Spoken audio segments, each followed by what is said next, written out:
The Earnestly Speaking podcast is a show that is founded on free-flowing conversation and may at times venture into mature subjects. Listener discretion is advised.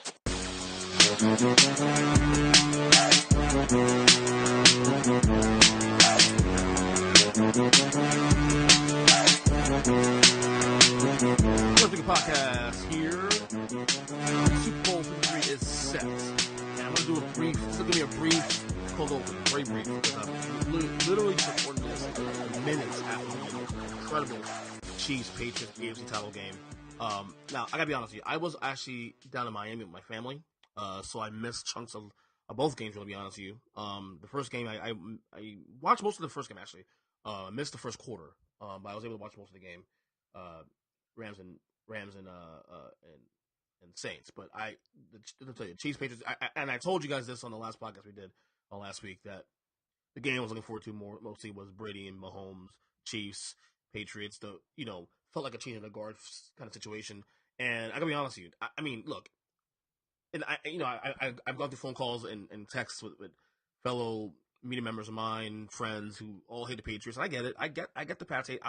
Look, I wasn't even rooting for the Patriots in this game at all. I wanted the Chiefs to win this one. But it is hard, and it's funny. I find myself now, as Tom Brady gets older, he's 41 years old. He'll be 42 next year. It's harder and harder to root against Tom Brady, for me anyway. The guy just plays the game the right way. He is a player. He is a guy that, is motivated. I said on the podcast last week, he's on the Mount Rushmore. He has nothing to prove anymore. If he loses the Super Bowl in 2 weeks, it doesn't matter. Nothing. He's proven everything he's proved. Making him the GOAT now, it doesn't change. If he loses on Sunday, 2 weeks from now, doesn't matter. Tom Brady is ready to establish who he is moving forward as the greatest quarterback in history of football. Period. In discussion. Okay, that's not going to change at this point now. All he's doing now is adding cherries on top. Okay. Yes. Is it frustrating the Pats win? If you're not a Pats fan, obviously it's frustrating to see the same team go. The Super Bowl is now the 9th time with the Brady Belichick. I believe this is about 9th time. Yeah, because he's 5-3. So 9th time they've gone to the Super Bowl with this core. Look, as a sports fan, you have to appreciate this. What they're doing, you're not going to see again. Okay, the NFL is not created. Today's NFL, especially, is not set in a way where teams like the Pats or any team for that matter is supposed to go to 8 straight championship games in the conference. That's not normal. The league isn't set that way, and yet somehow they find a way to get the job done. Yeah, you can say the AFC East is weak, and I get that AFC East is weak, but that's not their problem. The Dolphins, Bills, and Jets being bad is not Tom Brady and Bill Belichick's problem.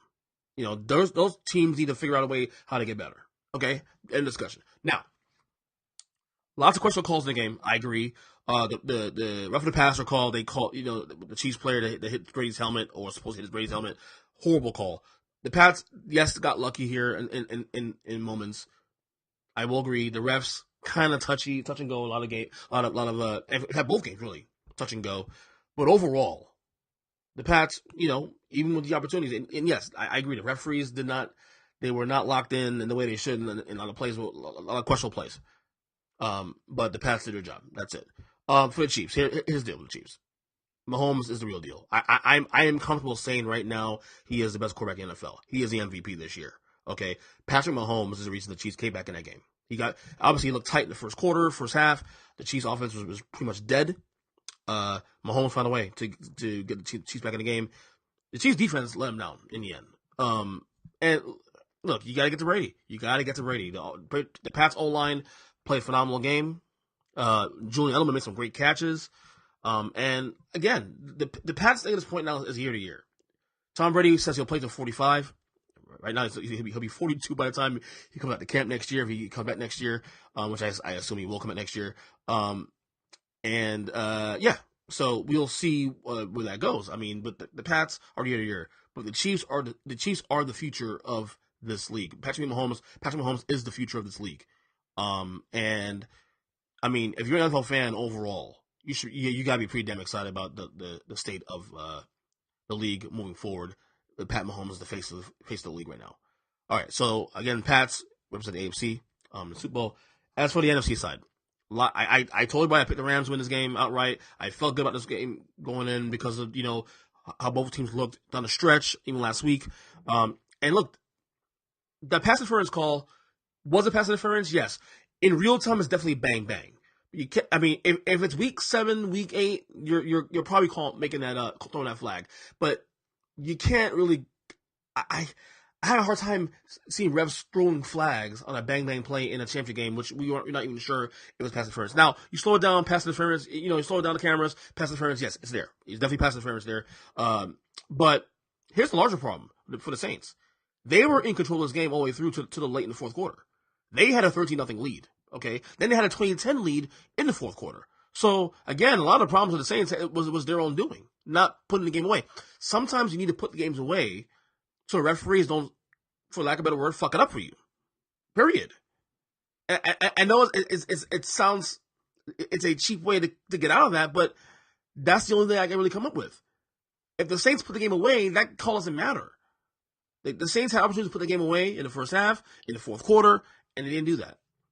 So the Rams, again, the Super Bowl pick here is not shocking. I think most people believe the Rams and Patriots will win the Super Bowl this year. Most people believe that. I had Rams Patriots in the Super Bowl this year before the year started. I didn't think it played out the way it played out. Obviously, I thought I leaned Kansas City in the AFC game, but again, I had a hard time betting against the Patriots. That's why I said take the under, which by the way I was wrong on. Which I was close to be, which for a while looked like the under was going to be the nuts on the AFC side. But the scoring both teams started scoring a lot in the fourth. Both teams were snubbed late in the game. So, like I said, I want to do a quick cold open here because it is Martin Luther King Day. Happy King Day to everybody here. We got an interview here now with my good buddy Marc Francois, which was recorded actually last Thursday. We said we're dropping on Monday, so my kid's home from school today, and I don't want to be in the studio recording any podcasts. We'll probably do the student game report on Wednesday and other pods throughout the week. So we'll definitely get back. But we have this one. You have today's this and the interview coming up now. So that's that. We'll have a lot of time to talk about the Super Bowl. In the coming weeks, coming days, all that, 2 weeks. It's sad. It could be 2 championship games, 2 overtimes. That's insane. I mean, that's just, you couldn't ask for better entertainment on a Sunday, so whether or not you like the result or love or hate the result, you at least got 2 great football games from 4 great teams. And, like I said, for the Saints, real quick, too. I mean, my buddy Boston Jack actually sent me a text after the Saints game, and he asked about Drew Brees. Drew Brees in the same spot as Tom Brady, pretty much, year to year. I mean, from the Saints, he obviously had an MVP-type season, so there's nothing really to do beyond that. He'll be year to year. I'm sure he'll be back next year, and I don't think he'll retire. I mean, the Saints have a really good team. This should be back in the mix. The thing I will say about this, but the Saints is this. I think it'll be a lot harder for the Saints to get back to this spot than for the Chiefs, because the NFC is much tougher than the AFC. Like, the Chiefs will probably be a top 2 team in the. Look, their defense is the problem. I think a lot of teams will have more tape on Mahomes moving forward, but I think Mahomes is the real deal. I think Mahomes is the real deal. They'll have more tape going forward, so we'll see how that goes, how the teams adjust to Patrick Mahomes moving forward. But if I had to guess between the Saints and the Chiefs, who has a better chance of getting to the Super Bowl next year or getting back to the spot next year, the Chiefs had a better chance. Because the AFC, you have the Pats, who obviously year to year, Pittsburgh's falling apart. We'll see how they look. But the Chargers, I mean, look, they're a solid team, but look what happened last week. The AFC is wide open. There's only the Patriots year to year and the Chiefs. The NFC is a different story. You got the Rams. You got the Eagles. The Eagles will be back next year. As long as they're healthy. You got obviously. Look, the Bears made some strides this year. The Packers could be a problem. And we'll see if Aaron Rodgers comes back to his old self. The Vikings have a great roster. You got teams that's still in the mix. So it's gonna be a lot harder for the Saints to get back to this spot next year. So the odds are for me would be the Chiefs get back here in this spot, possibly in the Super Bowl, than the New Orleans Saints. Just based on the atmosphere of both conferences. The AFC is just stacked with really good teams. Even the teams in the middle. It's the Seattles, the Dallases, of the world. Even the bad teams who have a lot of things to look out for. The Giants, they got a lot of talent there, and even the Niners get Garoppolo back. A lot of things. The Saints will have a harder time getting back to this spot. This is why Drew Brees, this might be his last chance to get get multiple rings. I'm not saying that they won't get back to the spot, but I'm just saying that it will be harder in comparison to the Chiefs, who has just the New England Patriots really worry about now. Because I think every team in the AFC North is heavily flawed. I think the AFC South right now is heavily flawed. Although I will say the Colts moving forward are probably the third team that to look out for in the AFC. But beyond that, that's about it. So anyway, my boy Joey D just called. Just texted me, big Pats fan, saying Jesus. Yeah, what a game, Pats fan. I mean, look, it is what it is. Yeah, I mean, you may hate the Pats, but this is a dynasty. This is probably the greatest dynasty in sports, next to the Celtics in the '60s. And the fact of doing it under this kind of parity in NFL, you have to appreciate it. I am not a Pats fan. I know I get accused of being a Pats fan by our good friend Kyle Nash on the podcast, but you have to appreciate it for what it is. It really is. So I know I'm stuttering my words a little bit because I literally just started recording this podcast 5 minutes after the games are over. None of these teams are, I have no horse in the race really, but yeah, I'm shaking. I mean, this is what sports is. Again, this is like such a cap to a great, great fucking year in the NFL. So, anyway, my buddy Marc Francois is on. We're going to talk about a lot of things. We'll talk about R. Kelly. We'll talk about Trump a little bit. We'll talk about Kobe. A lot of things to talk about on the pod. So, enjoy. All right, on the line, of course, first time in 2019. My buddy Marc Francois on with us. First time Marc, in what's 2019. up? Happy New Year, bud. A lot, man. Let me ask you a question. Happy New Year. Are we still allowed to say Happy New Year? I mean, we're a full 2 weeks in now. I was just going to ask you that. What is the timetable when you can say that? I don't give a shit personally. You can say whatever you want. I mean, like for the purposes of that intro, I'm not offended by it. But like, if people do it in emails on like like if you're doing follow up emails with somebody and it's the 15th, 16th of January. Don't say Happy New Year. What if I sent you an email? Hope you're having a great week. What if I sent you an email during spring break in March and I say, "Hey, Marc, Happy New Year. By the way, here's today's lineup." You'll judge me, won't you? You probably judge me. I would just chalk that up to being a parent. Your brain is fried. It's fried every day, dude. I mean, being a dad. I mean, look, I love my frame in life right now, but again, it is not easy. I just say that. No, and my sister talks about that all the time. It's obviously very different for women, but my sister and one of my really good friends both joke that like their babies ate their brain. Yeah. Like that being pregnant, she's like growing that thing inside of me definitely diminished my brain power. So basically what we've learned so far, 19 days into the year, well, we're recording this on 17 days into the year, basically that you'd be bothered if you'd be offended if I start saying Happy New Year by springtime. I'm not that much of a snowflake. Don't use the O word. Everybody's offended. Everybody's offended. Speaking of offensive, did you see that Gillette commercial? I did. I absolutely did. I thought it was, and I can't imagine what anyone would draw offense from unless you were an unabashed asshole. And that's just it. I find, and I don't want to pick out. What did they say that was offensive? I got buddies of mine who's sitting there telling me, well, what about women? What about this? What is it with the whataboutisms? You know what? I'll stop you right there. Yeah. And that's a universal thing that certain people do on any topic. When someone is aggrieved, it happens in civil rights, it happens in women's suffrage, it happens in the gay rights movement, it happens in any movement where a party is alleging to be aggrieved. Mm-hmm. There's always going to be a contingent of people that immediately fail to try to make any attempt whatsoever to empathize with what it is that person is claiming, and immediately jumps to redirecting it. It's not about me, because in most cases, it identifies something within them that they're ashamed of or know is wrong, and so they immediately don't want to be made to feel bad and try to deflect to something else and push that blame onto somebody else. Well, it's not as bad as the person who did this, the other guy. Yeah, it's bothersome because, again, when you start saying things like that, what about this, what about that? Like, are you trying to change the topic so you don't have to come to terms with maybe something that you're offended by? And I'm like, my answer to that person is, no, whatever distracting point you're trying to highlight, that person or party is not absolved of whatever terrible thing they did, but that doesn't in any way, shape, or form, just because we're talking about this one right now, doesn't make those any less true.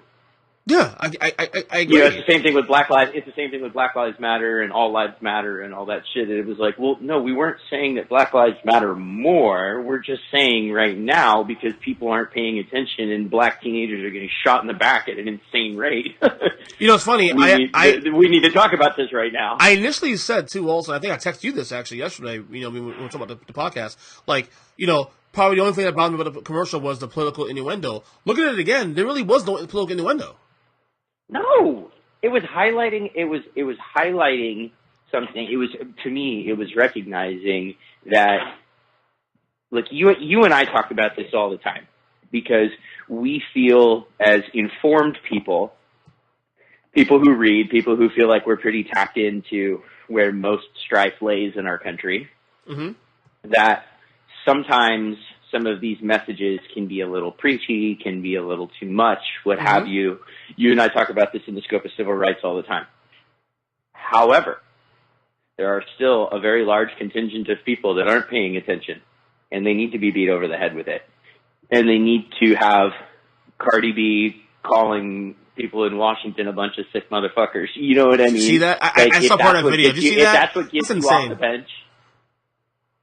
That's insane, yeah, but it's like if that's what gets you off the bench and paying attention, or if that's what wakes some, you know, there's so many people who are not necessarily active, and we'll get into this in a minute when we start. It's a perfect segue into the whole R. Kelly thing. Oh yeah, ooh. I don't want to move too quickly off of the Gillette piece. Of course, in and of itself, but it's a perfect segue for that. And there's racism, there's abuse, there's misogyny, there's all these different xenophobia, whatever. And then there's like this sort of, in its very raw and real forms, and cross-burning and all that terrible shit. But then there's the sort of like complicit per se racism of all the people who just don't say anything, or all the people who say boys will be boys. You know, and I don't think there's anything wrong with calling that out, that saying this needs to change, and that making a caricature of something that is very obviously sexual harassment is not okay. And that doesn't mean that beloved cartoons that are racially insensitive like the Looney Tunes, or sitcoms that like the Honeymooners, aren't still relevant to the fabric of our culture. But that doesn't mean that, for example, that if you and I sit down and watch Looney Tunes with our kids, we shouldn't sit down and say that, you know, I mean, Christ, there's practically old Pickaninny cartoons in some of the stuff from the 50s. Yeah. On you know, that these guys are doing. And it's like, to say that to call that out as wrong doesn't say that doesn't mean that Mel Blanc and Chuck Jones were racist assholes, but that society was on the wrong side of the line. Calling that out isn't wrong. That's not offensive. It might be uncomfortable, but it's not offensive. No, I agree. I think just because you were raised in certain ways and taught certain things, or saw certain things that were normal, or that perceived normal, doesn't make it right. I mean, it's, you know, 100%. Things do progress naturally sometimes. Now, do I think some things are overboard? Yeah, a little bit, but people need to stop being offended for saying to be offended. It's funny because you know why I get mad, Mark? Because I do actually defend conservatives in a lot of ways. A lot of conservatives, a lot of true conservatives, I say. Some of them are actually, you know, in a lot of ways, not misinformed, but they're actually, you know, they are. I can't find the word I'm looking for. I actually lost the word I'm looking for. But, you know, people. It's like it's like innocently ignorant. No. They're actually, like, some of them actually do mean well. Some do mean well. Oh, yeah. No, I don't know. I think there's you know, and this is why I personally left the Republican Party. And it was not to say, I don't think that the overwhelming majority of people who consider themselves to be Republicans hold the views that a very select few within the party do. However, that isn't to say that there isn't a long unacknowledged and uncomfortable ugliness that's that follows the Republican Party, going back to the Southern strategy and Nixon, and they have to come to terms with the fact that there is a nasty contingent that lives within the base of the Republican Party, and furthermore, because of the current head of the party, the immediately subordinate leadership needs to step up and call that out as such. But they're so afraid of being primaried by a whack job that they are willing to acquiesce to these crazy fucking people. Yeah. And it's making, in the same way that I get offended at people like Joel Osteen and Jim and Tammy Faye Baker for perverting Christianity, these people promote what it is to be conservative. Speaking of that, or they pervert ABC, what it is to be conservative. Speaking of that, you just mentioned Jim and Tammy Baker. They're dropping a episode, Truth and Lies, on them. They just dropped one. Oh, are they? Past Thursday, yeah. I think I saw a plug for that. Yeah, like on Instagram it dropped this past Thursday. Come to think of it, it is dropped last Thursday. I mean, so. Yeah, that'll be an interesting to watch. I'm looking forward to watch that. One to watch. Yeah, he's still active too. He's still actually back in on TV again. Who would have thought that? Man, insane. Him, Creflo Dollar, Joel Osteen, even to an extent, the Reverend Billy Graham in a lot of ways. Well, definitely his son. Definitely his son. I'm not a fan of his son. Yeah, definitely not. I'm not going to say necessarily senior because, for example, like if you read the story of Louis Zamperini, Unbroken, the one that Angelina Jolie turned into a movie, the whole most important part of the book that wasn't actually ever captured on film is the part where he comes home with PTSD and becomes friends with Billy Graham in Hollywood, and Billy saves his life. Mm-hmm. And is the reason he led a life of substance after returning home from Japanese internment. Yeah. Imprisonment. But anyway. You know what's funny, though? I'm actually from that world, too. I was raised in a church, so I feel like I have a lot of knowledge, especially with that. I look at that stuff now, back then. I look at now, how my life is today. It's wow. I mean, look, I'm not against that stuff at all. Like, I'm a believer. It's never going to change. But I do think that world, though, when you look at it today from an adult point of view, it is night and day. The business of church. Yes, it's very that's different. what I got to tell you, man. That's what kept my parents from raising us in the church. Is that both? Like, for example, my grandparents on my mom's side were force-fed religion by their parents, and basically became atheists. Like in the 50s. Mm-hmm. So my mom was not raised going to church unless she went, had a sleepover at a friend's house and happened to go with them. Interesting. My dad was force-fed Catholicism in Europe, so once they got to America and they were teenagers and my grandma couldn't really force the issue anymore, they didn't go. So between my mom and my dad growing up that way, we never went to church. So I didn't find my faith until I was an adult.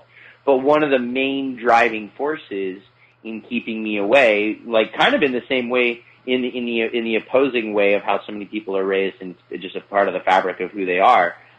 The fabric of who I am is to be skeptical and wary of the business of church. Yes. Yeah, the business. Separate from the actual faith. Yeah, 100%. I know. And in any church that does this, the self-righteousness, for a great example, is the school for that Vice President Pence's wife just signed up to become a teacher at. I saw this story. I saw a bit on the Daily Show about it. The Emmanuel Christian School in the D.C. area or something, or Northern Virginia. Mm-hmm. If they find out a student is gay or has a gender identity issue, they're not permitted to attend the school, and all of the faculty have to sign a pledge saying that they will not condone that lifestyle. Yeah, I saw that. Is that actually legal? Huh? Is that actually legal to do in that state? Apparently that is still something that is really murky under the law. Like, for example, the whole, pray the gay away torture camps and stuff. Yeah. So that's a real thing, That's a real thing, huh? Those are 100% a real thing. Those are 150% a real thing. Like, your parents, if you're 13, 14, 15 years old, will sign over your guardianship to these camps. For years, and the attorneys for these camps will end up being like your legal guardian. Wow. And so whatever the camp does to you, I mean, within reason. And if there's no outlet for the child to be able to contact the authorities, there's no reason for, say, Child Protective Services in any jurisdiction to do a welfare check. And the parents are complicit in all of this. They signed away their parental rights. So in some cases, even if they try to bring them home, they can't. And all this time, Mark, I thought this was like a liberal talking point. No, dude. This is actually a thing. This is if you look it up, dude, this is a serious thing, and that's why it's becoming law in more and more states. California is one of the states that has outlawed and banned these camps and these practices. But you go to places like Utah, the Carolinas, Arkansas, Missouri, Kansas, Iowa, you're going to find them. Pennsylvania, Ohio. So it is true. Wow. I always thought it was some fictitious come around on it because I'm not that up to speed on state to state issues like that. Back to the Gillette commercial real quick though. Do you know what I got out of that commercial? Honestly, this is what I got out of it.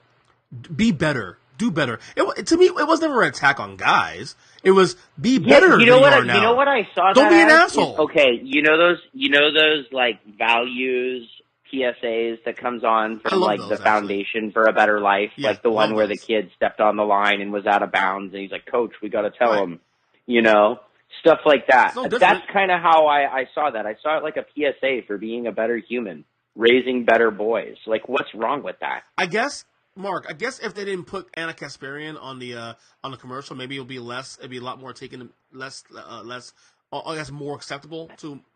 Oh, I'm not actually familiar with who she is. She's one of the Young Turks. Oh, okay, that's what I thought that was. I've seen a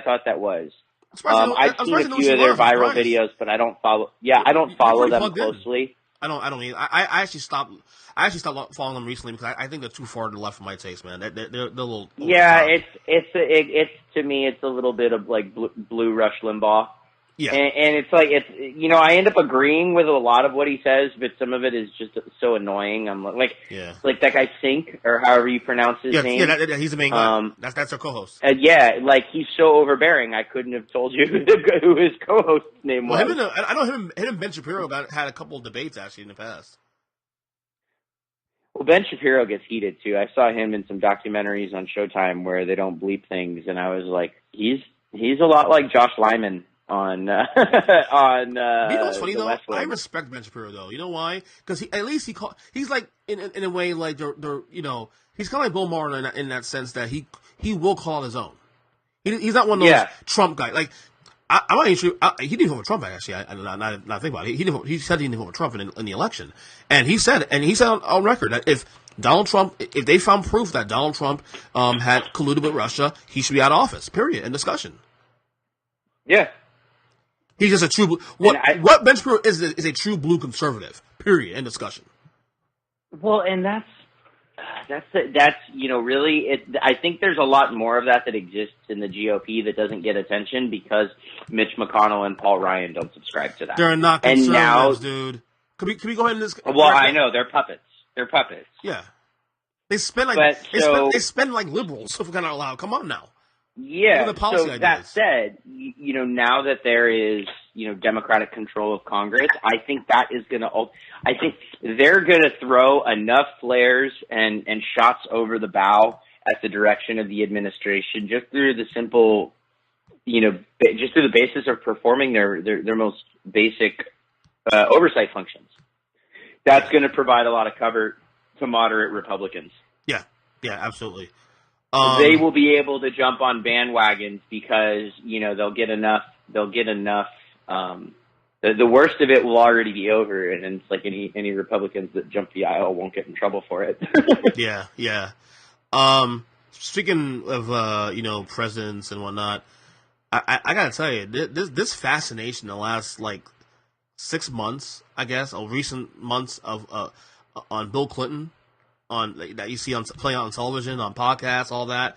It is really, really fascinating. 20 years later, since the Monica stuff, him being impeached, for lying on her oath about what he did or didn't do with Monica Lewinsky. And the what's really real. Interesting? Yeah. Well, what's really interesting is so you and I, we kind of talked about this before the show a little bit. We saw different documentaries, different tellings of the same story, but ultimately they were telling the same story. So I venture to guess. To be honest, the one I saw on ABC, Truth or Lies, is the same exact thing. It's just they actually took footage from the Clinton affair, the one we both watched, the 6-episode thing we watched. So for the purposes of the explanation, I watched the Clinton affair on A&E. But no, you know what's really interesting is several presidents who I've come to see as less of heroes than I thought they were. Regardless, most presidential reputations ripen with age.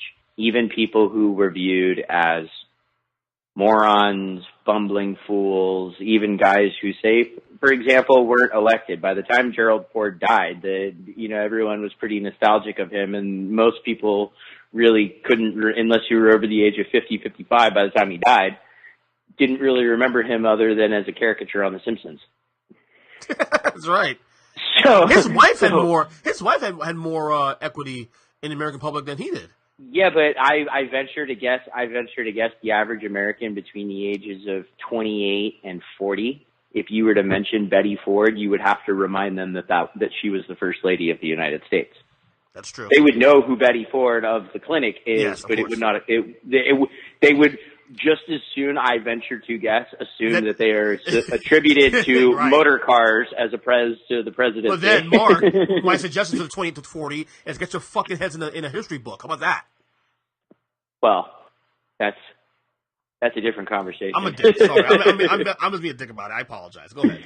Yeah, no, I am constantly amazed and shocked at even having conversations with really bright people at how little they paid attention in U.S. history. They're like, how do you know a lot of this stuff? I said, well, I read now, but I was like, that point I just made, I learned in 11th grade. I'm a dork. I don't know. Stuff. Like, I knew this shit when I was 10 years old. I got an A in U.S. history. What do you want me to tell you? You're in the same boat, man. I was into presidents. I was fascinated by presidents at age 8, age 9. I remember the first election I ever actually watched, and actually was involved in as a kid was the Bush-Dukakis one in 88 when I was 8 years old. Oh, okay. Mine was 92. That was second grade for me. So about the same age, but you and I are a few years apart. Yeah, exactly. So, Yeah, it was Ross Perot, President Bush, and President Clinton. That's correct. Ross Perot, let me tell you, Ross Perot was a G, man. That dude. Yeah, cool. he's the reason Bill Clinton became president in a lot of ways. Yeah. I mean, but and that's a good. And I think that's it. Do you think Ross Perot? Do you think he made a good president though, Ross Perot? I don't know enough about the issues. I'd have to go back and study it. I really don't know. He was very common sense though about his plan. Like he had the charts, of course, and all that. I mean, he came from a business background. So yeah, the problem is what I've come to learn is, I used to always look. I am not a liberal's liberal in that sense. I am very business minded in that I believe in accountability and flexing both sides of the P&L, not just appropriating the money and wondering what happens to it, but actually auditing the expense reports.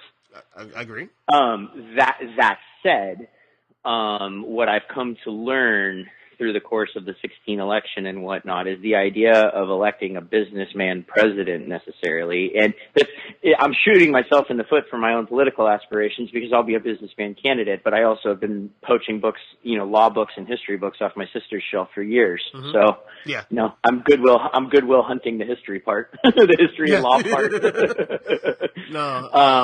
It makes me very wary because a business model doesn't apply to running a government. No, it doesn't. Because it's too hierarchical in nature, and a government is much broader and more linear.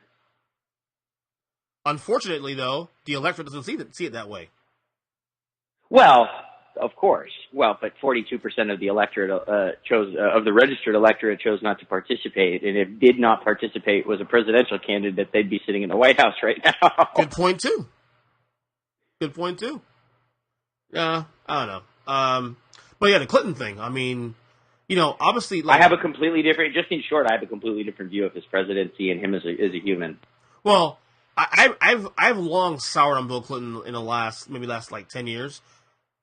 Me too. As you learn things, certain bills, look, I will concede that he was definitely a good president. Like, he got the job done. The economy ran great. You can say whether or not he gets credit for all that, whatever. There were many positive accomplishments of his administration. Absolutely, and he worked with the Republic. He worked with even though he left the country in better shape than he found it when he exited office. Could you argue that he was? Could you argue he was hounded more? He was hounded by Republicans more than Obama was, because there was shots. I don't think. No, I don't. Well, okay. Here's the difference, though. Here's a lot the of watchdogs there back then. There were legitimate witches to as we go further down the rabbit hole and discuss the details of the documentary. It's apparent there were many more witches to be hunted in the Clinton administration. The simple truth of the Obama administration is that much of the opposition was rooted in racism and just flat out opposition for the sake of opposition, rather than it was trying. Now, there's a whole bunch of things that got carried a whole lot further than they should have, and there were dots that were tried to be connected that didn't make sense, and Newt Gingrich made a mess of the whole thing at various points in the whole process. Mm-hmm. But to say, I don't think it's fair to say that Bill Clinton was unduly harassed more than President Obama, because there was veracity to the claims. But Clinton was that's actually a good word, harass.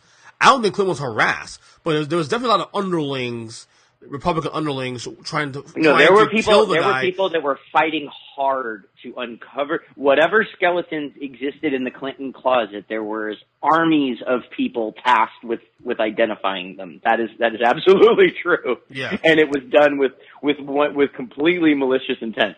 The Ken Starr investigations, the collusion of Ken Starr bringing one investigation to the next. To Lewinsky. Same thing with President Trump. There's a fair amount of what goes on and what gets said on Morning Joe that is fluff. Can I argue nonsense? Can I argue right now on the surface that Bill Clinton and Donald Trump are kind of alike in terms of how their administrations have carried out? I guess. The difference between Donald Trump, I guess, and Bill Clinton is that Bill Clinton had a lot more stable administration. People actually stuck around for more than 2 weeks. You know what I'm saying? Yeah, I think that's a fair statement to make, but a tough leap to make, because at the end of the day, ultimately, agree, disagree, good human, bad deeds, good deeds. When you strip all that shit away and just look at their resume, President Clinton was objectively qualified for the job and hired a whole bunch of other really qualified people for their jobs. Whether you agreed with the means by which they carried out their jobs is irrelevant. Right. They were qualified. Yes. That same cannot be said for 45. I go back. Nor many of his subordinates are remotely qualified for their positions. To me, the one person that defines the Donald Trump administration of chaos is Anthony Scaramucci. 11 days. 11 days. Yeah. Couldn't last more than 2 weeks. The mooch. And that guy's still getting booked on MSNBC and CNN to talk about. I'll tell you what. He's a fascinating figure, though. When he's on TV, he's must-watch TV. I'm sorry. I find him... He's captive. No, he's good TV. He's very good TV. Like, he'll take his shots, and then he'll sit there, well, that's not true. Well, let me tell you this. You may not like what I said, but...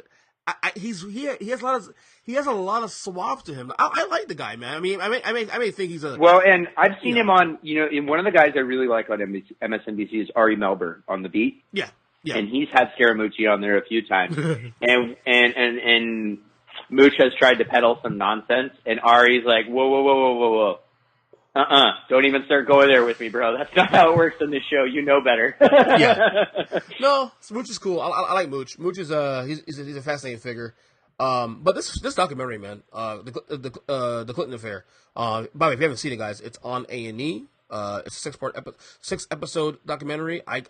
To me, I was just riveted, and obviously the tea leaves already knew. Nothing is the shocking part is really what's internally, how everything came together, all the deep dives, how the collusion of the Whitewater connected to the Paula Jones connected to this, and then how somehow Ken Starr got tangled up with both Whitewater and then Monica Lewinsky and all that, and how the Republican Party somehow colluded together in a number of years and made this happen to where Bill Clinton gets impeached, and yet guess what? Bill Clinton still comes out unscathed anyway.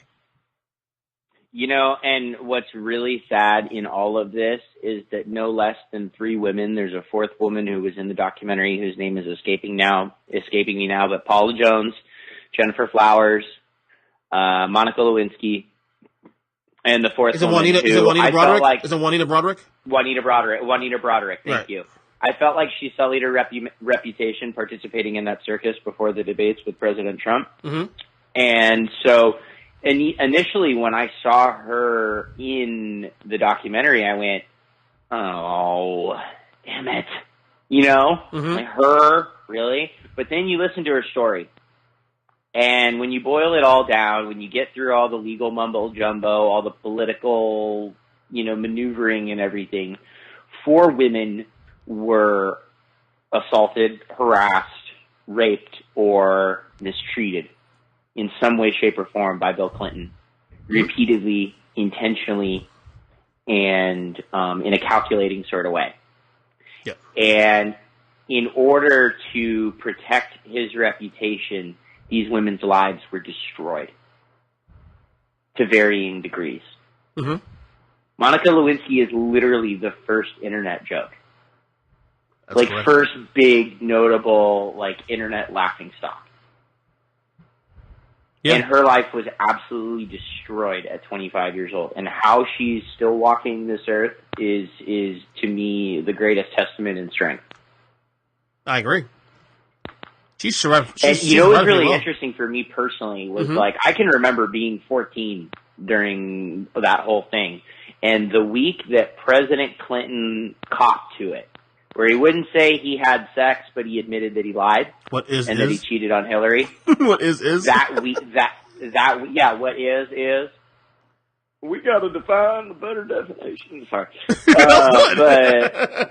but I think we need a more precise definition of what the word is. That was good. No. That was good. But I was actually in D.C. that week in August. Oh, really? And I can remember going to the Capitol and to the White House as a tourist. And did it feel chaotic? Did it feel chaotic to you? Probably. Were you able to grasp the situation? Were you able to grasp it at 14 years old? 100%. I mean, from a national discourse standpoint, yes. But did I feel the strain of the news in the way that I do now in Washington? No, because my antennas couldn't have been tuned to it at 14 in such a way. Right. But I remember watching President Clinton go, and this is kind of a similar thing to some of the stuff we'll talk about with the R. Kelly thing too. I remember watching President Clinton go, okay, this guy cheated on his wife, but she's a whore. You mean and thinking really terrible things about Monica because of the way she was portrayed in the media. Yeah. And looking back on it, it makes me feel like a terrible person because you realize through the scope of hindsight of knowing what we know now in 2018, 2019. I was still technically 2018 when I watched the documentary. That's true.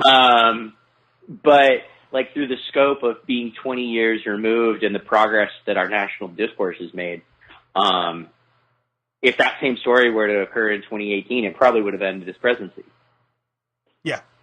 But Me Too, especially? Come on now. If Paula Jones and Jennifer Flowers didn't derail his candidacy in the first place. Right. He probably never becomes Monica Lewinsky probably never happens in 2018. Can I be honest? Can I be honest, though? President in 2018. Yeah. Can I be honest, though? Juanita Broderick, the woman that you forgot. Do you remember finally? Yeah. Her story seems the most believable of all the women. It absolutely, when you talk about, just sitting there listening to someone tell a credible story. Yeah. And what's most interesting is that's the case where, you can point a finger and say he actually raped somebody. Look, there's argument. I am not somebody who will make that argument. I am not someone to whom that argument can be made. But there is a much larger contingent of people who would still argue that having an affair with a 22-year-old in your office is one thing. But even those folks can agree that what happened to Juanita Broderick is rape. You know what it is though too as well, and I think it kind of lightens up the whole Trump thing to some degree, because the country was running in such a good way. The economy was booming in '98. No one really gave a shit. Honestly, like the only people who gave a shit really were Republicans who hated him, I think that conservatives. that has less to do with it than it does now. Now it's different. Now it's different. I'd say the mixture in the cocktail was probably more collective ignorance than prosperity related. Right. So if Donald Trump gets a but job, I do absolutely, let me ask a question. I do absolutely believe that the reason people's 401ks being stable in investment portfolios of guys who vote for Republicans, the reason their representatives' phones weren't ringing off the hooks being cheered on in their hunt for President Clinton was because of, fuck it, my 401k is doing all right. Yeah. Okay, Newt, do what you want to do. Yeah. No, you're right. You get the point there. Yeah, I don't think David and Charles were calling Newt back in 1998, going, "Get him!" So you're now you. Okay, let's say 15 years ago. What was your opinion of Bill Clinton, say 10, 15 years ago? Well, 10, 15 years ago, I was a Republican, so I thought he was a snake. Oh, okay. but did you think he was a good president, though, in terms of performance? Yeah, I couldn't. Yeah, that was one of those things that, like, I'd lose an argument. I'm going back to, like, before President Obama was elected. Like, that's where I'm losing arguments to my friends. Is like, yeah, he was a scumbag and a liar, but couldn't argue that the country ran pretty smooth under his watch. You know, that was kind of where the argument would end for me. But now it's almost like I got the last laugh. And I'm a liberal now, too, so you can't even get mad at me. Yeah. Well, now, Bill Clinton, I mean, to me, I think Bill Clinton, while his administration survived, I think he became very toxic. Like, I think he's the reason Al Gore lost. Even though, first off, that election to Al Gore and Bush in 2000 should not even been close, first off. The fact that Bush won the election is bad enough. Why was the election even close in the first place? Because, again... Yeah, I'd have to go back and talk to a poli-sci expert, before, to feel comfortable making this statement. But I'd also argue that had a lot to do with Al Gore's just general lack of charisma. Yes and yes. There's some of that there. But... The country was. It was like following. It's not that Bush had that like Kennedy quality to him, but he was more charismatic than Gore. He was a charmer, and especially when juxtaposed against somebody as what's that? He was a charmer. He still is. Yeah, Bush guy. is a charming human. Bush is a likable dude. You'd want to go to a barbecue with him. Most people. I've said for years, most people, regardless of how you feel about George W. Bush, I would have a beer with him any day of the week. Any day of the week. Mm-hmm. Without hesitation. Partner. Yes. And I'm not going to argue with people who wouldn't, but I would. Yeah. And, no, when I look back at it, though, I couldn't argue that he was a good president. Or, no, excuse me. I think that Al Gore coming in the shadow of Bill Clinton's charisma and off of the heels of a scandal sort of did double duty against him. Yeah. I do think Bill Clinton's behavior definitely hurts Al Gore's chances. Yes, and I agree. If Al Gore had a personality like Joe Biden's, do I think the scandal brings him down? Maybe not. But because he was boring and coming off a scandal, he was SOL. Because Clinton left again, 2001, it was in good hands, though. It was still pretty good, so, again, but yeah, you're right there. Yeah, the economy was screaming right up until 9/11. And I'll say it again. People think I'm crazy for saying this. If Bush wasn't a complete fuck up for the second term, and all the chaos that happened between 2005 rather, and 2008, between Katrina and the economy falling apart and all that. Well, you could even really go back to March of 2003 with the invasion of Iraq. That too. Well, to be honest, the Iraq thing. Although, again, people have revisionist history.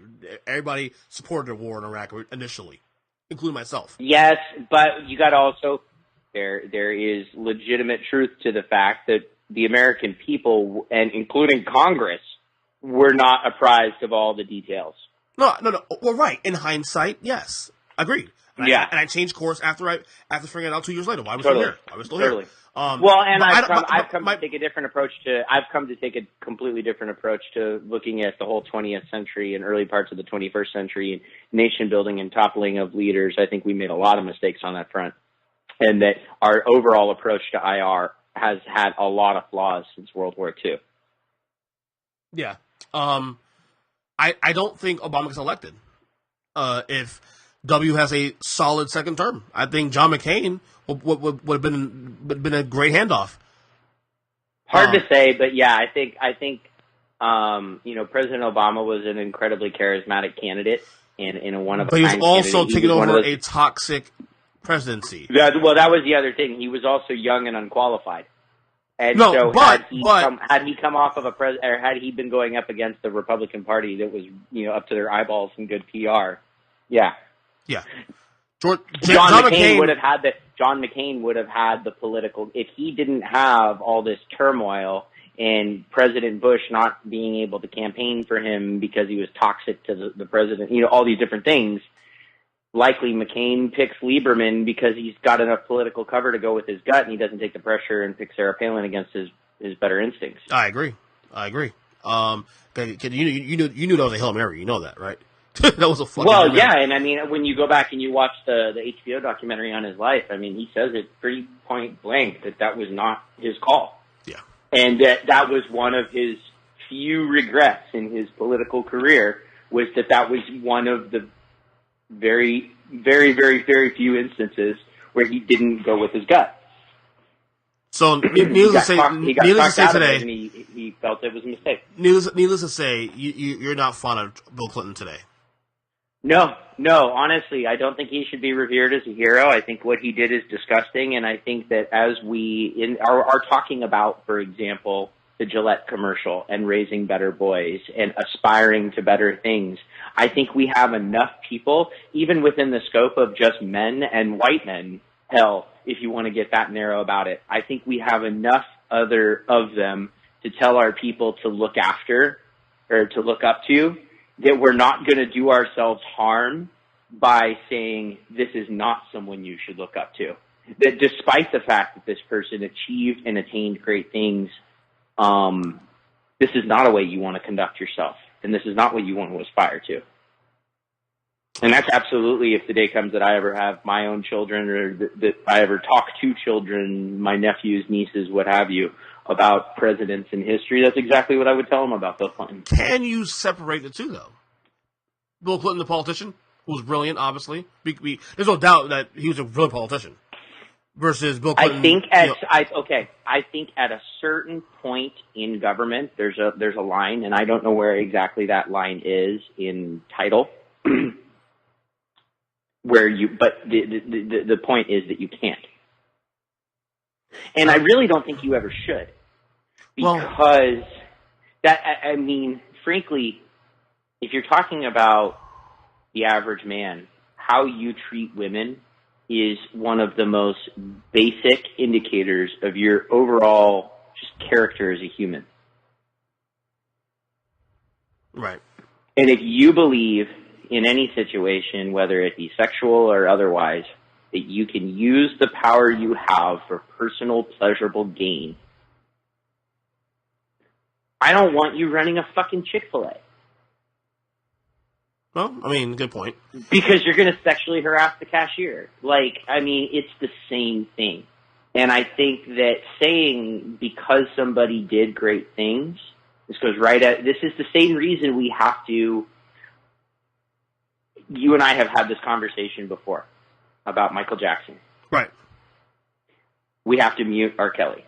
No matter how many weddings we did electric slides with and how many memories are attached to the songs, just like they talk about in the documentary, the things he did are so terrible, it can't be overlooked. Well, no, there's actually proof of this shit, too. It's one thing. It's one thing to be accused. I think it's very clear, though, from at least what the evidence presented in the Clinton affair, that You can make a lot of arguments, but the simple truth is, even in the case of Monica Lewinsky, yes. the president knew exactly what he was doing. And in any job in 2018, if you did that now, in most states, you'd be fired. Yeah. Absolutely. Absolutely. And like, if I got caught text messaging a front desk agent in my company, I'm not even in the operations department in my day job. Like that, I'm a department head of a completely different division of the company. And I go out to a bar and I run into somebody I know who happens to be like a front office supervisor, and we hook up. I can be fired. Yeah. Because the simple truth is that a person in that position, no different than if they're intoxicated, no different than if they are incapacitated. The power dynamic is so inverse that it creates a situation of pressure and duress. And I don't care who you are. If you're acting upon that, you deserve to be called out for it, and your reputation deserves every bit of tarnish that grows upon it. No, I totally agree with you. Like I said, the Bill Clinton thing for me, I can't look at him the same way. I just can't. And it's over for me.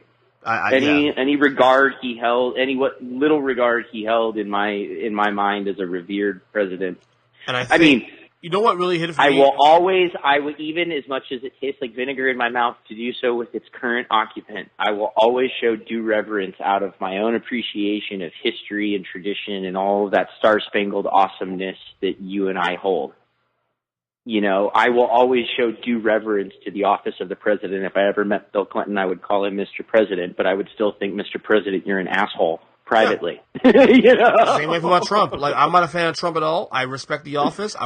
If he was in my face, I would shake his hand still. I respect him because he is the leader of this free world.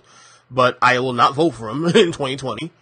You know, unless Hillary runs, of course. You know, no, just joking. But you know, again, like this is what really hit home for me more than anything else. It was recently when this came up again.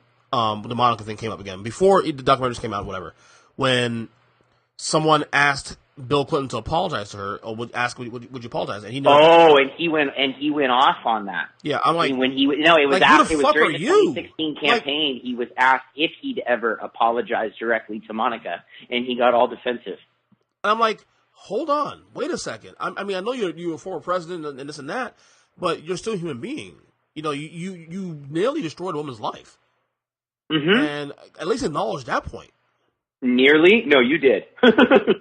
Well, she did make a lot of money off of this stuff too. Let's be real. She turned into a career as well too. She was able to at least monetize off this. That's if there's any good came out of that. I'd say that's a small penance for the shit she endured. Yeah. But I think she turned out okay. By the way, am I the only one that thinks that she looks really, really good? Oh, Monica's beautiful. I think she's hot. I think she's really attractive. Like, I think she's really... Like, I think I mentioned this to you in a text message when we were talking about this right in the immediate wake of my watching.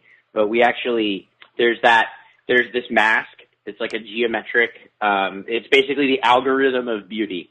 It's like a mathematical representation of the most objective form of beauty. And it's this one particular, like, triangular ratio, whatever. And there's a mask.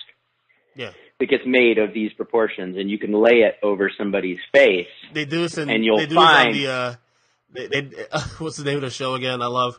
God, I'm going blank. My brain is fried right now. I don't know the name of the show. How I Met Your Mother. How Met Your Mother. How Met Your Mother. They do this the hot scale, hot and crazy scale. They talk about How I Met Your Mother. I mean, it's been recycled through Good Morning America and Barney's, different things. But whatever. Scale. The video I watched in psychology class in college. The most perfect fit for the mask of beauty, if you will, was Monica Lewinsky. Yeah. Well, as it turned out, age has been well for her because she's, to me, I never found her attractive back then because I thought the hair was ridiculous. I thought her hair was like, what the hell is that? But as time has gone on, she's actually gotten a lot more attractive as she's gotten older. I mean, that doesn't really, that's not very, that doesn't happen to a lot of people. Let's just put it that way. Less for me, of course. I'm just joking. No, but seriously, she's really attractive. Yeah, absolutely. I'll leave it at that. But What? What? But no, for me, I was just going to say, to put a bow on that, no, as far as I'm concerned, President Clinton's reputation is done. He's a piece of shit. Yeah, and he's why Hillary will never win an election ever. Well, it's part of it. She does plenty. She does plenty for that. She does plenty for that cause herself. And here's the other thing that can't, since you bring that up, that can't escape judgment is she did a whole lot to aid these processes along.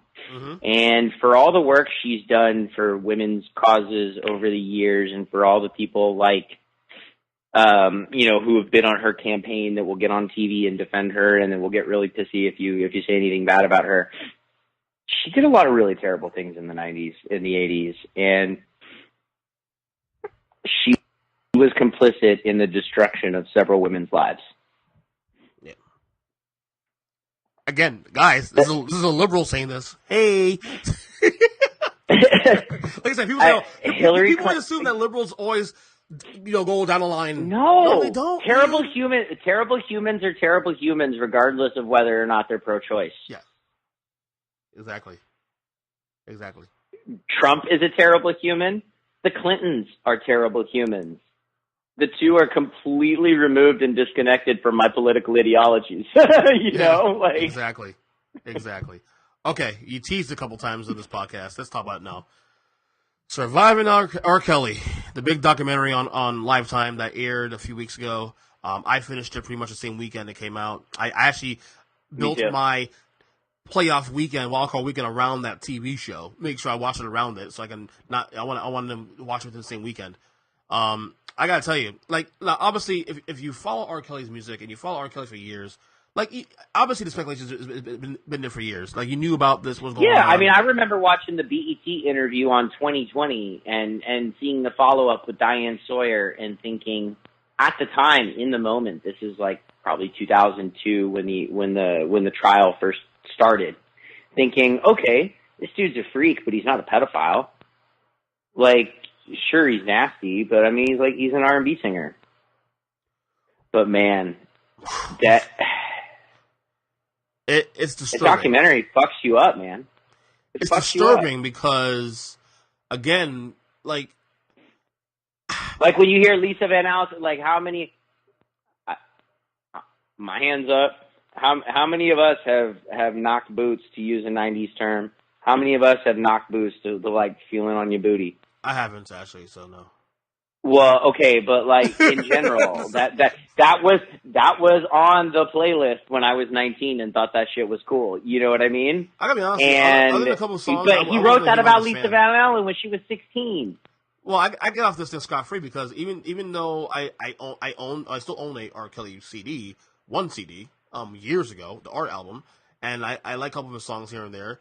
I was never really a humongous fan. I wasn't either. I'm more like you in that, I had the Space Jam soundtrack in 6th grade, and the one that I always liked was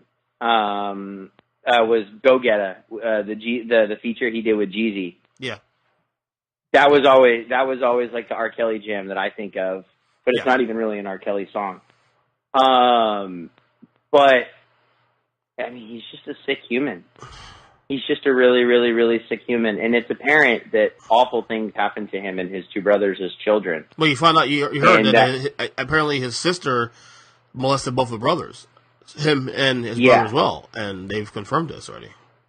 Yeah, and mother's friends and all variety of things, and that's tragic and horrific in its own right. But these men have lived lives. And they've done terrible, terrible, terrible things as a result.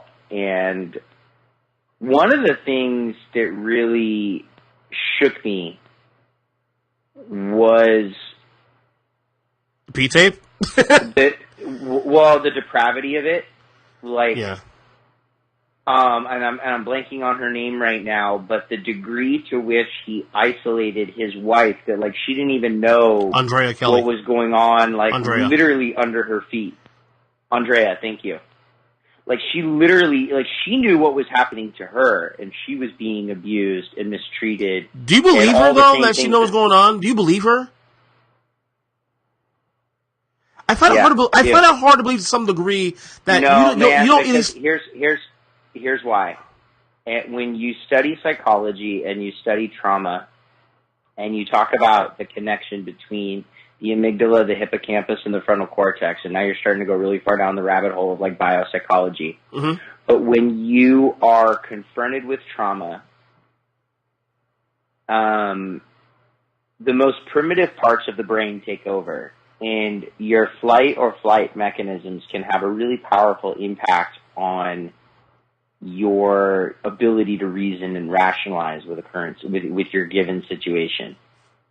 So where I go with that is it's feasible, it's plausible that if Andrea was in fact psychologically and physically imprisoned to the degree that she was, and had been living under the cloud of that routine and that repetition for so long, by the time the worst of it was happening, the stuff that makes you go, how the fuck did you not see this? Mm-hmm. Him parading a train of 13-year-olds through the house like the Pied Piper, to use his own fucking given nickname, which really grossed me out when I learned the full scope of it. Mm-hmm. It's really plausible to me the more I learn about trauma and the impact of the biology and exactly how, like, smart, capable people who know better, your lizard brain takes over and you literally can't make a better decision in that moment because that part of your brain is not accessible in that moment. If that makes any sense. You're right. I agree. So to me, it is plausible that at the worst of it, when you're talking about, say, like the last couple of years before she escaped, that she was so beaten down psychologically and so brainwashed and so trained and so fearful. She legitimately had no fucking clue what was going on right beneath her feet. Right. Because she wouldn't dare step out of line enough to be able to see it. And he took great lengths to make sure that she didn't. By all accounts. If we believe this is all true. Like, even the other girls were saying that, like, they knew about Andrea because they read fucking magazines and they knew who she was, but they never saw her. They never interacted with her. Now, Mark, if we believe this is all true, which based on the receipts we're seeing now, obviously there is a lot of validity to what's going on based on the documentary. Even if you want to speculate on, or at least be critical of certain women that were on the documentary, fine, you can do have your way with that. But if you believe that this stuff is true, this is really well organized. Like, this is too organized. This can't be a one-man thing. It's not, and that's the real. That's the disturbing part. Forget R. Kelly's part. You know, that's everybody like else around him. One of the people who I think should go to prison, and I have absolutely no sympathy for, is the person who was hiding behind the voice changer and the black screen. Because it's very clear that person is aware of some really gnarly shit. And there's other things that are coming out too, like he had fucking guys in Chicago PD that were tipping him off when other guys were coming to do welfare checks so he could clean up the shit buckets and all of the, like, you know, the bondage stuff from the rooms so that all the rooms would look clean and normal and make sure the girls knew to act right, you know, all this kind of stuff. So, I mean, there was a whole system in place. It's the same thing. I mean, to a much different degree.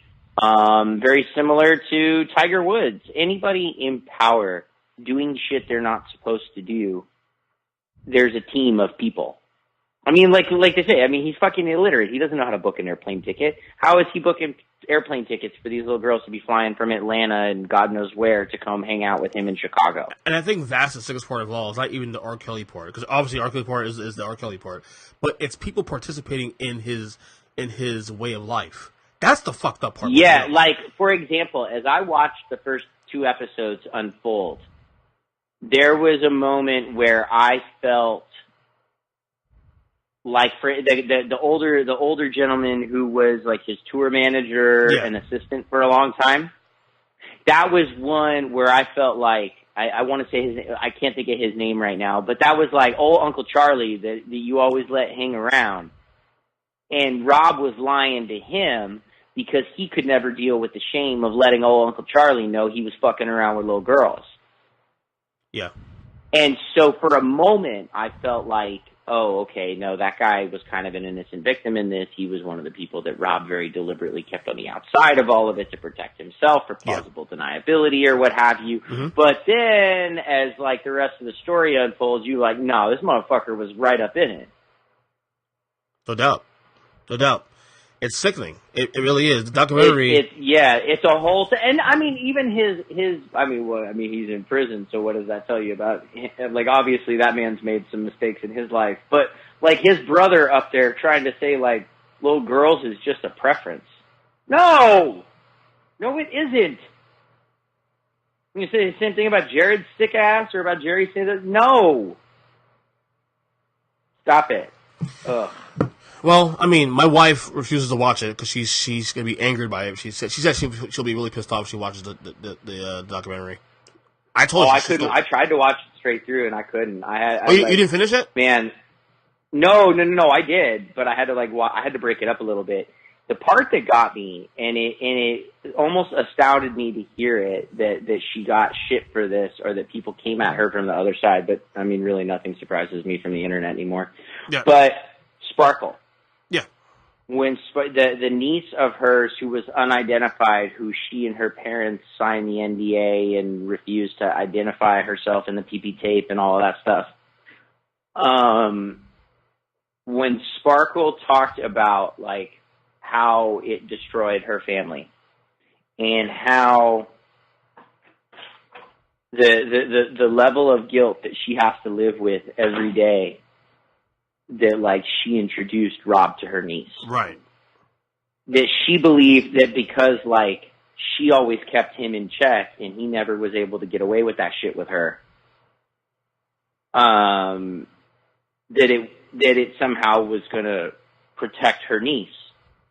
And I empathized with her, and like that just, I mean, I had to pause the thing. I was crying. It broke me to watch her lose it like that. Mm-hmm. And then to hear after the fact that when she started gaining notoriety, people were coming after her, like, you sold your niece out. And it's like, whoa, were you watching the same thing I was watching? Exactly. Because you can see that maybe she did sell her niece out. Maybe she did make an irresponsible decision, but it's very apparent that it fucking broke that woman. Yeah. No doubt. And what kind of sick fucking maniac do you have to be to go after somebody when they have very obviously just bared, like, the single, like, she don't sleep at night. You know, she's bared that out there. Like, this is the most single awful thing she's ever done that she can't forgive herself for. Needless to say, you've muted R. Kelly. Needless to say. Oh, fuck yes, in a heartbeat. Not hard for me to do that personally. I mean, I haven't listened to R. Kelly's song in probably. But you know which one. You know which one, and you'll relate to me on this. Mm-hmm. You know which one does hurt because I am deeply emotionally connected to it. I swear to God, if God forbid it comes out that Mike really fucked up, I gotta mute him too. Okay, so let me. Michael Jackson is you mentioned here. Okay, so let me break some things down here real quick. This documentary that they're going to be putting out at Sundance in next week, and then HBO is. Oh, is there one? I literally just said that completely ignorant. Is there a pending? Yes. Surviving Michael Jackson. Well, but this is what all this is coming from now. This is what all this shit now about Michael is coming from, and.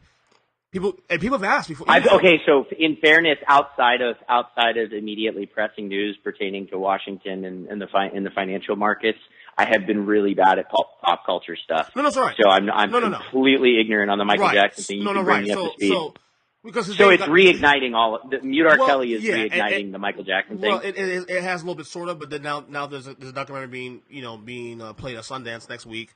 There's also, and the documentary will be played on HBO at some point. In the spring. That's what we're being told, and a lot of those fans already start trying to get that shit muted and all that stuff. Here's the situation, and this came up a lot even before this was actually announced about the documentary on Michael Jackson, is that people kept asking me, in my family, for example, well, what's the difference between R. Kelly and Michael Jackson? Well, here's the difference in R. Kelly and Michael Jackson. And this is based on court evidence, based on what's been put out there. The two boys that are in this documentary for Michael Jackson that they're going to be out, Wade Robson and James Safechuck, both those boys lied on their oath and actually said that Michael never did anything to them ever, multiple times. After Michael died and they tried to sue the estate and saying that no, we changed our story, that Michael did touch us, this and that, and they sued the estate. They actually falsified evidence. Where I'm inclined to believe you, but where I'm doubting myself is that my mind went through the exact same process you're laying out 15 years ago, the first time I heard about R. Kelly. Understandable. No, I get that. So I'm following, like my brain is following you, and I'm agreeing with you on its face, but I'm skeptical. I'm afraid to agree with you. This is where I think the big difference between Michael and R. Kelly comes into play. Okay, first off, Michael Jackson was under FBI surveillance for 15 years, and nothing came of it. Nothing. Well, and that's the difference, too, is that people responded to the allegations when it was Michael Jackson in the moment. Much more so than they did with R. Kelly. And this is also the conspiracy thing, what Michael said for years, which actually came to pass after he died. So he was actually correct on this. R. Kelly, as talented a singer as he is, and a songwriter, you have nothing to gain from him monetarily because he doesn't even own his masters. You know what I'm saying? He owns nothing. Like, he just writes good songs, he makes money off the songs, that's it. Michael Jackson is an industry in himself. Michael Jackson owns... Well, sure, just his... he still owns much of the estate still owns much of the Beatles catalog, too. Not anymore. And this is what Michael was talking about before. It's gone. It's been gone as of 2016, 2017. Michael Jackson had a lot more to lose in terms of monetarily. And the Beatles catalog, which actually merged in 1995 to the Sony ATV catalog, which is even bigger because he owned his half and Sony owned the other half, which means any songs that Beyonce, Eminem, a lot of big artists, Michael made money off that. Okay? Michael, for many years, prior to her trial, prior to getting arrested, had said that there's a conspiracy after me, that they want to get my half of the catalog, this and that. Is this the whole thing when Epic got dissolved into... Yeah. When Epic Records got dissolved into Sony or whatever, that's Mike, because Mike owned Epic, he got ownership in... Yeah, correct. Okay. There's a lot of stuff. But, furthermore, okay, bottom line is this. There's a lot of Michael Jackson's situation, there's a lot of layers to it. A lot of layers. Every person that's fair. That came to R. Kelly's is pretty cut and dry. Okay, I have a lot of stories I could share personally. I don't want to put up publicly. I will say this much. I got a very good friend of mine who went to college with the 93 accuser at NYU. The 93 accuser, by the way, is actually the same age as me. So yeah. He was older than me at the time. He was a senior. At the time he was I think a junior or senior in college, and she was a freshman. And she wouldn't lie me about this either, because she's actually works in the industry now today. At the time she was in college working to be a PR person. Now she is actually a PR person in the industry. And she told me that they became friends somewhat, but at the time he was under another alias because he couldn't say anything because of the confidentiality agreement. No. I mean that he was afraid that if he said anything publicly that he would some rabid fan would probably try to kill him, which, to be honest with you, that would probably happen. I'm not gonna lie to you, Michael fans. I mean that's not unreasonable. He said that nothing happened. His father, who by the way killed himself after Michael died, 6 months after Michael died. I remember hearing about that. Yes, Evan Chandler died. He killed himself. He committed suicide. Saying nothing happened, but he was scared to, come out publicly because he was afraid that somebody would try to kill him. Which, honestly, I've heard fans really say that they would, do certain things. But John Lennon got killed. Tupac got killed. Duh. Yeah. These two guys here. Okay, so the guys in this documentary, which I knew right away when I heard it was coming out, say I bet you it's Wade Robson, because Wade Robson actually had filed a lawsuit against his production company a couple years ago, which I remember that, because Wade Robson was like a TV personality for a while. No, Wade Robson actually, Wade Robson's claim to fame actually is that he's a choreographer.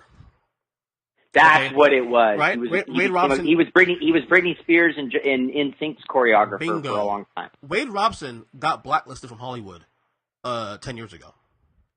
Wade Robson is one. Really? Well, yeah. Well, one of the reasons why is that he actually is one of the reasons why her and Justin Timberlake broke up. She cheated on Justin with him. Oh, he was one of the first ones. Oh, I remember that because he got fired as NSYNC's choreographer after that all came out. That is correct.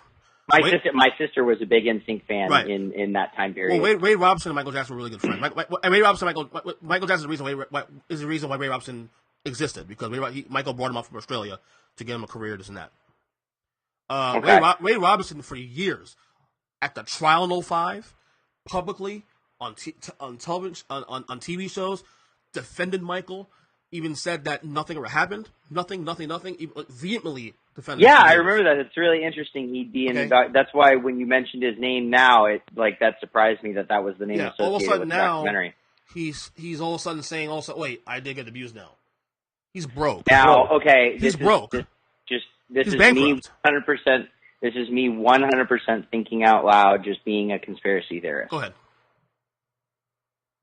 Do you think, when we look at, say, the sophistication of an operation like that which surrounds R. Kelly, that Michael Jackson didn't wield enough power to where he could manipulate certain people and not others in order to mask have the right hand doing one thing, creating all of this misdirection so that no one really saw what the left hand was doing? Power-wise, yeah, of course, because he had more power than R. Kelly. But the difference was Michael was already paying the price for things that he wasn't even doing. Yeah, you're almost making the argument that he wouldn't have been able to cut a loud fart without the FBI knowing. Being looked at suspectly of doing shit that he wasn't doing. And nobody like R. Kelly was able to get away with it because nobody was watching him. Yeah, Michael's nobody until just now. Nobody. In other words, watching. Michael Jackson was not getting a pass. Michael Jackson was the punching bag. He was getting the due scrutiny and getting by. R. Kelly was getting he was getting by. Well, he got by because he went to trial, and that's what I mean. It's not like R. Kelly's trial where it was a sham. You're making the argument that he was legitimately being investigated and duly prosecuted. Again, and the FBI he proved his case. Surveilled him for over 10 years and found fucking nothing. What does the FBI have to gain by Michael Jackson? Yeah, and it's like, and if the same was true of R. Kelly, he's not getting away with any of that shit. Right. Okay, I'll give you that. I certainly don't have anything that could refute it. I mean, the thing is, like I said, part of the reason, and look, people say, well, you're big fans, of course you're going to defend him. No, part of the reason why I do defend him now, especially, is because I want to make sure, part of the reason I know so much about the situations is because I want to make sure I'm not supporting a fucking pedophile. So if something comes up, I want to at least investigate it and see, okay, what is what. And every time I investigate it, what comes out is the exact fucking opposite. And then it's proven in court. Okay. Well, then that I can't argue. But the larger point was just that if, God forbid, it were to come out that, in fact, everything we've just discussed is not true and that our worst fears are confirmed, you'd have to go the same route. But it sounds like there's a much lower likelihood of that. I couldn't, in good faith, do it, number one, because I'd be hurt that he lied. Let's say Michael Jackson we found out he actually was a pedophile. Okay, hypothetically, I couldn't, in my good conscience, even listen to music anymore because it just wouldn't be the same. Yeah, it would lose all of its meaning. Right, to me. I mean, even forget the whole separating the music from the person. I couldn't do it because it's not the point. I couldn't do it. But I am I would say 100% confident because but again, I wasn't in the room. But the evidence that we have been presented for years and everything that's played out since then has shown that Michael Jackson was innocent. Where he fucked up is that he's naive as shit. He was naive as hell. He allowed people in his life who fucked him over, and that's it. Well, and I think that's where I think, for example, you want to talk about legitimate abuses and things like that happened to R. Kelly, like that's terrible. But if you want to see a much more pure representation of that to look to at the, I guess, as a teaching case or a lesson to be learned, is Michael Jackson. Well, because when people say, okay, he's pedophile, and you ask why do you think he is? Well, he was just a weird guy. I mean, okay, he's weird and eccentric. That doesn't mean he's a criminal. No, he was abused. He was abused in ways that people can't fathom. Right. In like deep psychological ways that people really just don't even have any clue of. Right. Like the one that got me when I heard it in a documentary was that before a girl, like groupies could get up, like teenagers could get up to bang Jackie, Tito, and Jermaine. Yeah. They'd have to fuck Joe. Yep. And most of the time, Joe was in Michael and Marlon's room with the little boys, and then the big boys had their own room. Right. So a lot of times he was doing this with Michael and Marlon in the room. Mm-hmm. Yeah. When they're 7, 8, 10 years old. No, Joe wasn't a good dude. I mean, look, Joe, I've come to terms with Joe Jackson in recent years. There's no argument to be made that, he pushed his kids. No, he was a sick motherfucker. Yeah. Michael that enslaved his children. Yeah, Michael hated him for a long time. Yeah. Yeah. That was in the ABC miniseries when Angela Bassett was playing Katherine Jackson. Yeah. He forgave him. He forgave him years later. He forgave him. He understood. No, I know. Yeah. Yeah. It was not long before the '93 accusation. In fact. Mm-hmm. It was '92 that came out. Actually, good job. Yeah. Yeah. Yeah. So but no, I mean, he was a sick man, and he did things like. There was a really interesting documentary, and it was presented as like a psychological profile of Michael Jackson, mm-hmm. and they go into the depths of his. It was actually during the last trial that this all came out. Yeah, it was a VH1 thing, and it was there was like a clinical psychologist, and there was like a deprogrammer who was like an expert on the Jehovah's Witness faith and stuff. Yeah, and that there's a lot of specific things having to do with the Jehovah's Witness upbringing. Also that created deep psychological rifts inside him. Yeah. Because of how it was juxtaposed with fame and how he was forced to come home. Well, he left come back to Gary and live one way and then. Right. Well, he left the faith in '87. Like he finally left the faith all in '87 after when the Bad album came out. So. Yeah. I don't know. It's incredibly sad. It's funny. One quote that I'm surprised the quote doesn't get any attention that he said in the Martin Bashir interview, from 2002, talking about him being abused. And it surprised me because the media, you think the media would be a lot more smart to promote this. Because it's hard to take Martin Bashir seriously. He's the worst. Yeah. Well, he's the guy. Yeah. Well, Martin Bashir even said himself that he see nothing happen. He just whatever. That dude's a fucking idiot. Michael said in that documentary that, when people say the abused abuse, that's not true. You can change the cycle. He was talking about himself. No one actually got picked up on that because he was talking about his own dealings with being abused by his father. People assume that if you get abused, then naturally you'll do the same to others. Michael made that statement on that documentary, and I'm surprised no one ever picked up on that on a national level. My theory on him in my heart of hearts has always been that he didn't necessarily have bad intentions. Yeah. And wasn't necessarily doing things that, he may have even done things that are objectively inappropriate. Right. But some of that to me is because when he looked in the mirror, he didn't see a 40-year-old man. He saw an 11-year-old boy. Right. For a variety of reasons, I'm not going to sit here and debate the merits of it with you, but it's my belief that based on everything I've learned, that more or less when he looked in the mirror, he saw a little kid. And so when he would have 9-year-olds over for sleepovers, he didn't think that was weird because he sees himself as a 9-year-old. He identifies as a child. Right. He worked. He toured at 8, 9 years old on a regular basis. Yeah, and that's something that even though he immaturely, despite all of his immaturities and other things, the one thing he knew how to do was perform and work because it was something he had done since before his growth was stunted. Right. He definitely had arrested development. I will say that. Yeah. And I think the only reason he was able to continue to make brilliant music, or a lot to do with it, was the time he spent with Berry Gordy as a teenager and a young man. Right.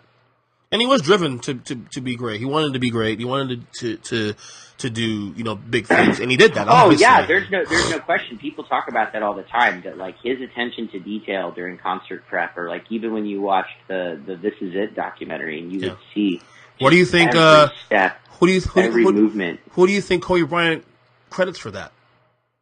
Michael Jackson. Really? Not Jordan, Jackson. He said it on the record many times. Just for the record. Interesting. Yeah. I would have expected to see, because I was watching that interview that Barstool did recently with A-Rod, Kobe, and the Barstool host guy, which was really good, by the way. You'd enjoy it a lot. I'm not really a big Barstool guy, though, but yeah, I'll check it out. I'm not either. I don't follow Barstool. I don't anything. It popped up on my Bleacher Report because it had Kobe in it. Right. It was a Kobe alert, Of course. Kobe Bryant pops up, you're getting excited. Yeah, exactly. Are you kidding? I'm like ready to send him a baby gift. Oh Lord, here we go. Another girl too. Yeah, I know, man. He's building up a harem over there. Is this punishment for everything? Is this punishment? Stop it.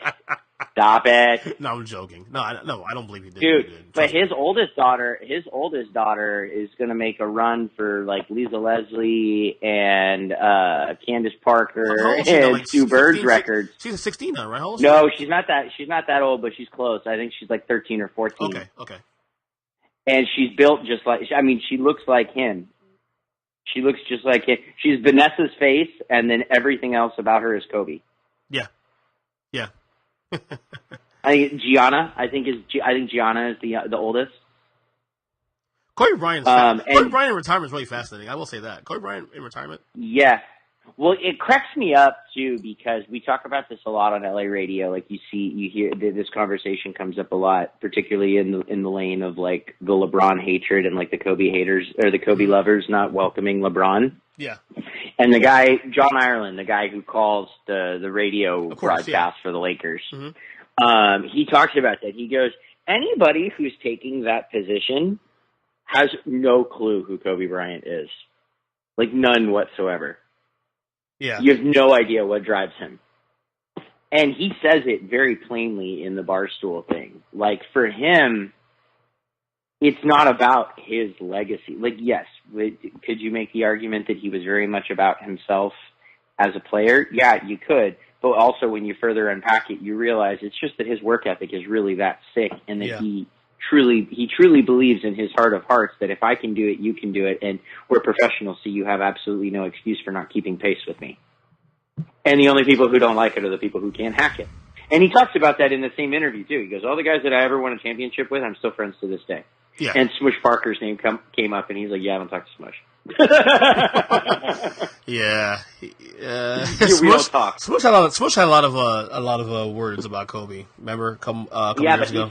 He's since come around on that too, because talking shit about the Mamba destroyed his career, and he wrote a piece about like how his life has changed post NBA and how he'd love to talk to Kobe and stuff sometime, and Kobe's basically said, I ain't got no time for that motherfucker. Wow, jeez.